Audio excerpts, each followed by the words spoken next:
Jadi kebiasaan berbelanja kita, pos-pos pengeluaran untuk belanja kita mesti kita evaluasi. Ya, gizi rumah tangga itu memang harus kita jaga ya, karena bagaimanapun juga kita beraktivitas itu memerlukan asupan energi.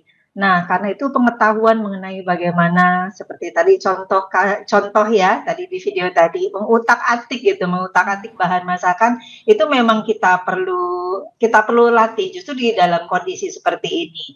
Nah, mengenai keuangan di saat harga bahan pada naik, memang ada beberapa hal yang bisa kita terutama ibu rumah tangga ya, untuk bisa kita lakukan gitu. Tapi ini sebenarnya bukan tanggung jawab si ibu rumah tangga aja, apalagi kalau kita sebut keluarga.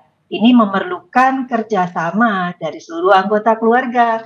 Kalau ibu rumah tangganya sudah hemat, sementara anaknya minta jajan, bapaknya jadi kurang disiplin, pengen jalan-jalan juga, ya.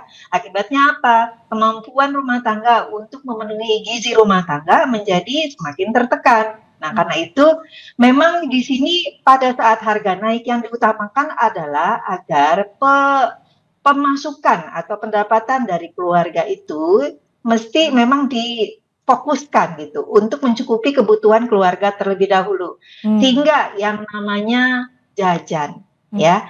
Jajan itu bukan termasuk kebutuhan pokok gitu dalam keluarga. Jajan ini bukan yang harus mahal, tapi kadang jajan kecil-kecil itu bisa bikin dompet kita terkuras juga ya kalau kita lakukan setiap hari. Kadang saya lihat keluarga itu sehari 2-3 kali bisa jajan. Jajannya sih nggak banyak ya, 1.000, 2.000 gitu ya. Entah jajan gorengan atau sekedar minuman teh dingin itu aja sering saya lihat itu beli gitu. Ketika saya tanya karena penasaran ya, kenapa ya untuk teh dingin manis yang enak itu aja mesti jajan gitu. Ya, ternyata lebih ke arah apa ya? Lebih ke arah hiburannya dibandingkan bahwa kita memang menginginkan minuman atau makanan jajanan itu, ya. Nah, pengelolaan dari pengeluaran rumah tangga atau belanja rumah tangga ketika harga-harga bahan naik memang perlu dievaluasi, ya. Jadi kebiasaan berbelanja kita, pos-pos pengeluaran untuk belanja kita mesti kita evaluasi, ya.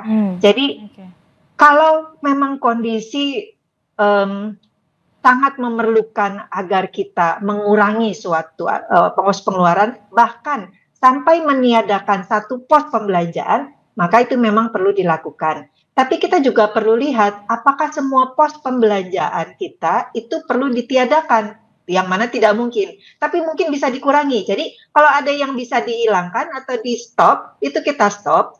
Kalau tidak bisa, itu kita kurangi. Contoh, jajan itu tadi.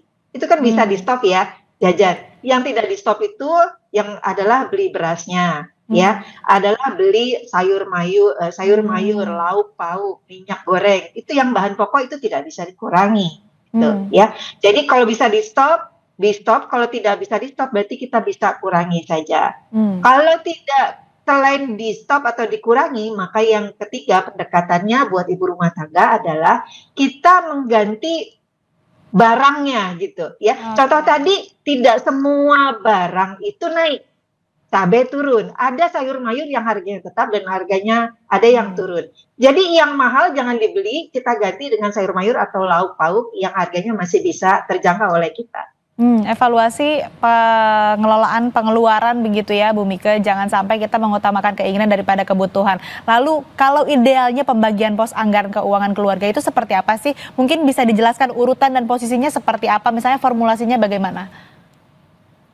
Nah, ini bagus banget nih bicara mengenai anggaran. Ini ibu rumah tangga seringkali lupa ya, karena saking banyaknya pengeluaran, saking banyaknya kegiatan, sehingga lupa mengevaluasi, melakukan apa ya, pemeriksaan lah satu-satu, membuat catatan. Ya, karena kalau kita membuat catatan mengenai kita ini pemasukan berapa, terus mau kita belanjakan buat apa saja, kita tuh jadi nggak sembarangan dengan uang kita. Udah uang kita tinggal segitu-gitunya ya. Berapapun sebenarnya kalau kita punya pemasukan, ketika kita tidak punya anggaran, maka itu bisa habis dengan sangat cepat. Kalau misalnya ini Mbak Asri kasih saya uang 10 juta, saya bisa ngabisin dalam waktu 1 jam. Karena apa? Karena yang namanya ngabisin uang itu gampang banget ya. Sementara kalau kita cari uang itu kan susah, makanya kalau kita mau belanja, itu kita mesti punya rencana. Rencana itu bisa rencana 1 bulan dengan pos-pos pengeluaran yang prioritas. Begitu banyak pengeluaran, maka memang harus kita atur sedemikian rupa. Prioritas pertama tentu harus kita letakkan pada tabungan dan investasi. Sebagaimanapun atau seberapa sulitnya pun kondisi ekonomi kita, maka kita tetap harus punya yang namanya tabungan. Tabungan ini kalau kita terjadi emergency, maka kita bisa mengambil dari tabungan kita.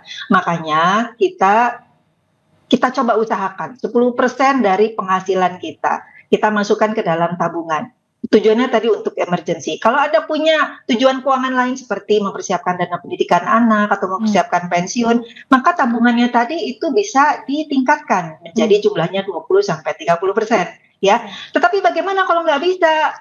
Nggak bisa 10-30%. Dengan dana yang ada, Anda misalnya bisa nabung 20.000 ya, seminggu sekali, atau 30.000, atau bahkan 10.000 ya, setiap hari, itu boleh Anda lakukan. Yang penting kita terbiasa menabung dan memiliki dana cadangan atau dana darurat. Pos yang kedua, ini yang saya perhatikan tiap rumah tangga Indonesia ada, yaitu cicilan utangnya dia. Ya. Nah, cicilan utang ini kalau kita tidak bayar kan kita bisa kena penalti, malah berbahaya gitu buat keuangan memberatkan kita. ke depannya. Betul. Jadi biasanya itu cicilan utang kalau dari perencanaan keuangan harus dibatasi jumlahnya, itu tidak boleh lebih dari sepertiga cicilan dari penghasilan kita. Jumlahnya lebih kecil, cicilan utangnya itu semakin baik. Yang ketiga ada yang namanya asuransi BPJS nih. Semuanya kita setidaknya harus punya BPJS ya, untuk berjaga-jaga kalau terjadi emergency kita harus ke rumah sakit atau ada kondisi kesehatan yang menurun ya. Itu harus kita usahakan jangan sampai tidak dibayar. Nah, yang terakhir yang tadi kita bahas, belanja sayur mayur, lauk pauk, transportasi, komunikasi, cukup tidak cukup, iya itu untuk biaya hidup kita. Artinya kalau ini porsinya secara idealnya yang pertama kali harus diprioritaskan adalah menabung. Kalau idealnya 10%, kalau kebutuhannya lebih besar, banyak ada mungkin tabungan untuk nanti pendidikan anak dan lain-lain, bisa ditingkatkan 20-30%. Tapi kalau misalkan kondisinya sulit banget, setidaknya ada yang di-save, ada yang disimpan, disisihkan sedikit pun, begitu ya Bu Mika? Betul sekali. Nah, selanjutnya nih, apa yang harus dilakukan agar finansial keluarga ini tetap stabil untuk jangka panjang? Gimana nih planning financial plannernya seperti apa untuk menjaga stabilitas keuangan keluarga tapi jangka panjang? Untuk jangka panjang, yang pertama itu adalah kita harus membangun perilakunya dulu ya. Jadi rencana itu boleh kita buat, tetapi rencana itu akan berhasil kalau kita jalankan secara disiplin. Nah, karena itu ini bukan tanggung jawab ibu rumah tangga saja, ya, tetapi juga seluruh anggota keluarga. Kalau kita sudah komitmen mau nabung ini adalah fondasi dasar fundamental banget ya. Jadi kesuksesan dari keuangan masa depan kita ini tergantung dari kebiasaan kita menabung, berinvestasi secara disiplin dalam kondisi bagaimanapun. Yang kedua adalah pengendalian dari pengeluaran kita. Jadi dalam jangka panjang yang akan membuat rencana keuangan, tujuan keuangan kita tercapai adalah kita berhasil mengendalikan pengeluaran dan gaya hidup kita. Ya, rasanya mengeluarkan jajanan 1.000, rasanya itu bukan sesuatu hal yang